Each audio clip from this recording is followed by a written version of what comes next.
Dear sisters and brothers, I'm happy to be able to visit with you once again about our annual African Mission Appeal. But before I talk about this year's 2016 African Mission Appeal, I want to first talk about last year's appeal. Thank you.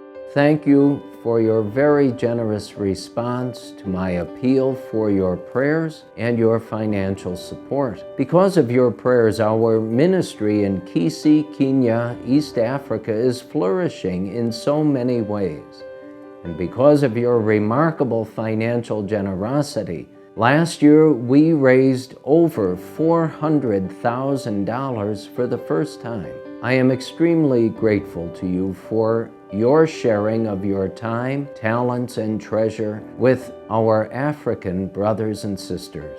Our Holy Father, Pope Francis, has announced an extraordinary Jubilee Year of Mercy. Pope Francis sets the tone for the entire Jubilee year in the first two paragraphs in his Bull of Indiction, announcing the great and holy event for us by saying, Jesus Christ is the face of the Father's mercy.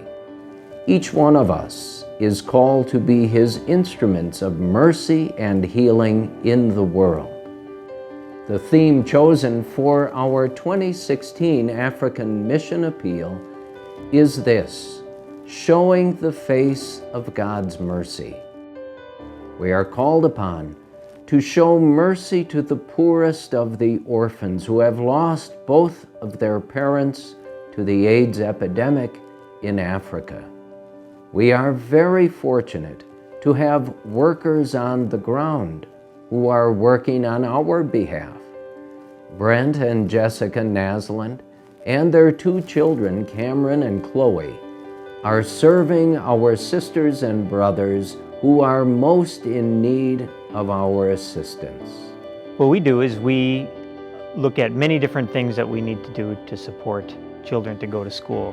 We provide uniforms, we provide tuition for high school students, we will provide textbooks because many schools don't have textbooks. We will provide medical support if one of our orphans is sick or needing support, we provide that. We will even build houses for orphans. Once a year we go and do a house survey, see how they're living, where they're living, and we're currently in the process of building 6 houses for orphans. So all of the support that Bismarck sends us goes for things that support education, either directly or indirectly. Most Kenyans would say that their way out of poverty is through education. And I would agree with that. If they have a fighting chance at being successful, being able to provide for their own families and helping their own neighbors, if they have the education to do that. When you see pictures of these young children and you see the conditions in which they're living and their clothing perhaps or something, you think that they are not happy children. But they are. They're happy children. They're having a fun time. You see lots of smiles, lots of laughs. They're just like our children, but they need a little more help in getting funding and going to school and getting the bare necessities that we have here in America. So we've been in Kenya for about a year and a half, and we've discovered that living as a family in Kenya is very doable. The house we live in is comfortable. The job and the work we do is good family-oriented work. I think that if there's somebody out there who's considered in the past being a missionary, doing mission work, this is a good time to start thinking about replacing me, replacing my wife, and moving into our house. We have excellent support from the Diocese. We're in a very safe place in Kenya, and it's a great blessing to be where we are. I would think that our mission there is absolutely set up for families. They love families and they love to see how parents, how mothers and fathers interact with their children. We're homeschooling our children right now because there's a language barrier. We just don't speak the language well enough to have our children attend local schools there. But there's plenty of time for our children to mingle with the community. It feels like you have a purpose. You're doing something that makes a difference. And it does. So anybody that has any desire to go on this adventure, it's absolutely a dream come true, and it will make you understand things about yourself that I don't think a person would if they didn't have these experiences. In the December 2015 issue of the Dakota Catholic Action, we announced that our African mission program is going to expand. After careful planning, we will continue all of the excellent components of our ministry that we are currently providing to the poorest of our sisters and brothers in Africa.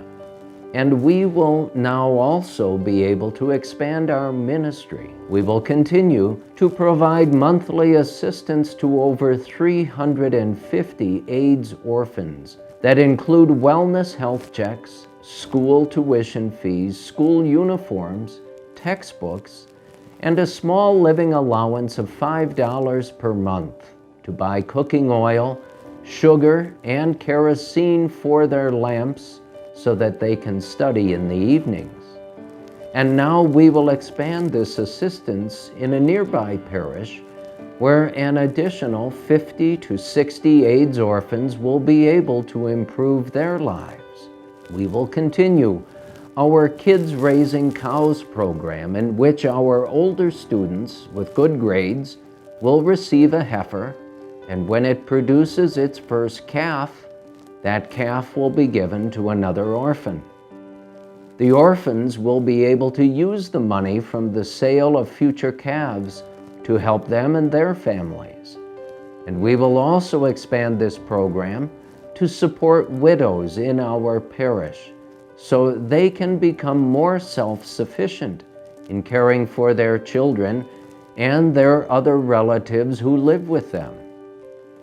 All of this important missionary work is made possible by your generosity and the generosity of all of our brothers and sisters in our diocese who contribute to our annual African Mission Appeal. This year's appeal will be conducted on March 5th and 6th.